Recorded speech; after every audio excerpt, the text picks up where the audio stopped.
Hey everyone, and welcome back to my channel. Or, if you're new here, hi, I'm glad you found me. I'm filming this from a place I never thought I'd be, and I want to share the story of how I got here. It's a bit crazy, and honestly, I'm still processing it all myself. So, picture this.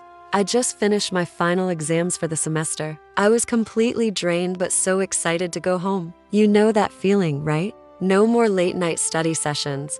No more cafeteria food, just my own bed, home-cooked meals, and my family. I packed up my dorm room, said goodbye to my friends, and started the 3-hour drive home, absolutely buzzing with anticipation. I was daydreaming about surprising my parents, seeing the look on their faces when I walked through the door a day earlier than they expected. As I turned onto my street, everything looked normal. The familiar houses, the trees I climbed as a kid. But as I pulled into my driveway, a weird feeling started to creep in. The house looked dark, empty. There were no cars in the driveway, which was strange but not impossible. Maybe they were out running errands. But then I saw them. On the porch, right where our welcome mat used to be, were about a dozen large, black garbage bags. My first thought was that they were doing a massive spring cleaning. I got out of my car, still a little confused, and walked up to the porch. Something told me to look inside one of the bags. I pulled one open, and my stomach just dropped. It was my stuff. My clothes,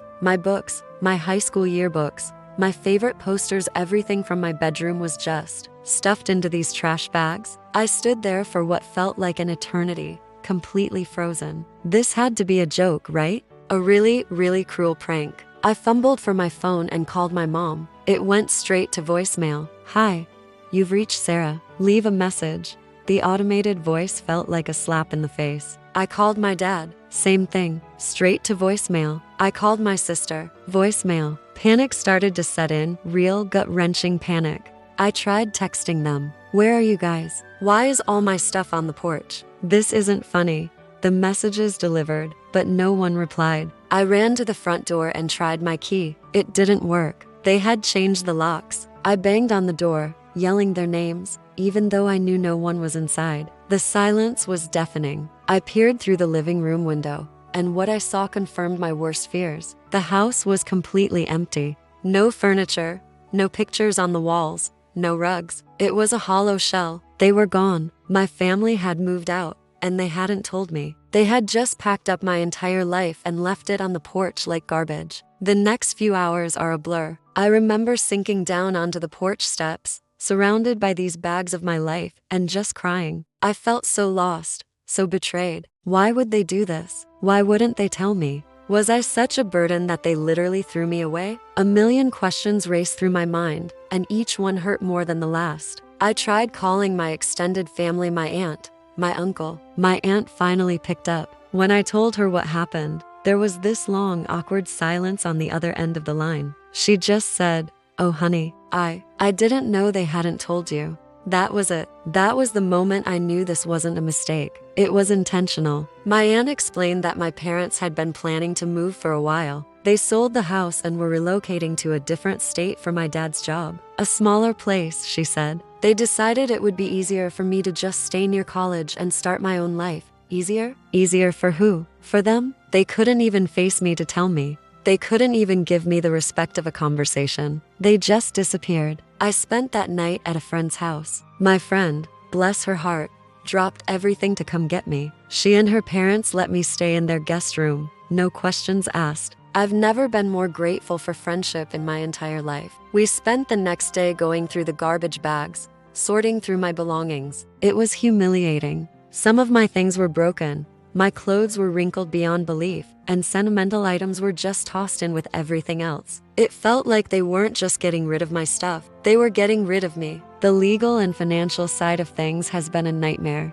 I found out they had closed our joint bank account where I kept my savings for tuition. Thankfully, I had my own separate account with my part-time job money, but it wasn't much. I had to scramble to figure out my finances, apply for emergency student aid, and find a place to live. The university has been incredibly supportive, and the Student Services Office helped me navigate a lot of the paperwork. It's been a few weeks now. I'm living in a small off-campus apartment with a roommate I found through a university housing group.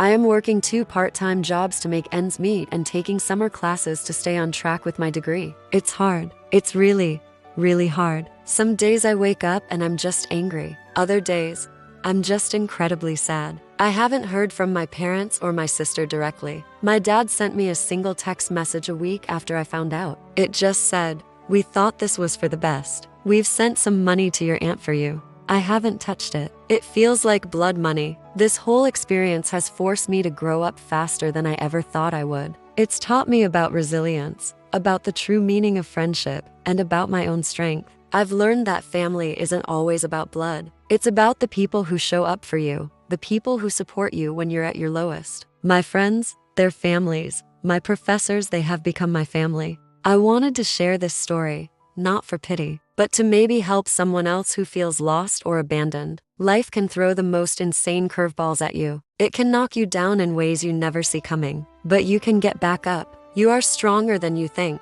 If you're going through a tough time, please reach out, talk to someone. Don't carry that weight alone. There are people who care. There is help available. I'm still figuring things out, taking it one day at a time. I'm focusing on my studies, my work, and rebuilding my life on my own terms. It's a new beginning I didn't ask for, but I'm determined to make it a good one. Thank you for listening to my story. It means a lot to be able to share it. If you've been through anything similar, I'd love to hear from you in the comments. Let's support each other. Don't forget to like and subscribe if you want to follow my journey. I'll see you in the next one.